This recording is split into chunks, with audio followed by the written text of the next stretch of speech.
Damn, that girl is beautiful, were the first words that I said when I lay my eyes on her in first grade. And when she stood from her desk to take her turn to read the story, the second the teacher called her name, all the boys in the back row would snap out of their slumber just to take a glance and see.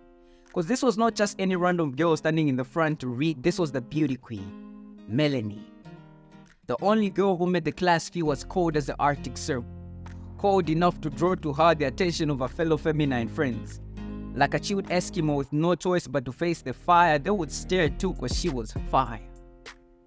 The taller girl from the South Pole, and with me from the North Pole awakening from my sleep, wondering why the guys in the back row were keenly facing the front, so I turned my head immediately and it's a magnetic reaction. I'm attracted instantly.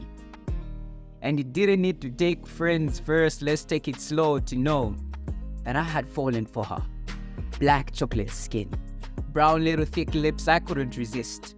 To know how she'd always twist her hair before she raised her hand to speak. How she never forgot to pull out a special pink cloth to wipe her best friend's bottle's brim to try to guess what juice she had carried that day. How her favorite activity in primary school was to mix the primary colors to form secondary colors, and now we were in secondary school. Melanie had a new shoe, but no matter how that shoe shined, it never seemed to outshine the lip gloss glow of Melanie's lips. She had now grown thick hips, and this brightly colored personality. She was a walking rainbow that seemed to be straight but now curved at slower waist. But aside that sunshine, secondary school dawned the beginning of a storm. Of our perfect, beautiful black sisters, poised by the pretentious beauty of bleaching their skins and applying lightning creams. It was actually funny when a best friend who was nicknamed Carol Black, because her skin was dark as night, shifted to the other side of the spectrum and now became Carolite. But Melanie stood strong against the fight, for her right to let her skin continue to glow that beautiful black light, and finally, someone started showing me some green lights. And we had now started taking walks and holding hands, and her favorite walk was the walk to the school garden. And she liked it so much because its sides were filled with brightly colored petals that would always cheer her up when she was saddened. And I never denied that walk to the school garden because it was my favorite part too, you see.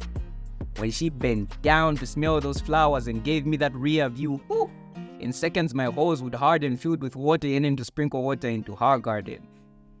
But like a queen, she'd always command her boundaries silently because to me she was like royalty. And now we are in university with new dawned responsibilities, countless books and assignments clouding my PC, academic stress and pressure. Will I even have time to write some poetry? The bad news is my sweet Melanie had gone and my life felt rearranged. But the good news is in 3 weeks she came back and everything had changed. Long gone were those lonely days when life felt like watching a boring movie in black and white. Cause she came into my life and gave me straight to the point advice that pierced through my self-doubt like a knife, leaving me fantasizing of the day I'll finally bend a knee and make her my wife. Gave me a reason to walk through the streets with a bright smile cause she added color to my life. And honestly, I'd always wanted to take Melanie out for a date, but I was broke. But no hustle.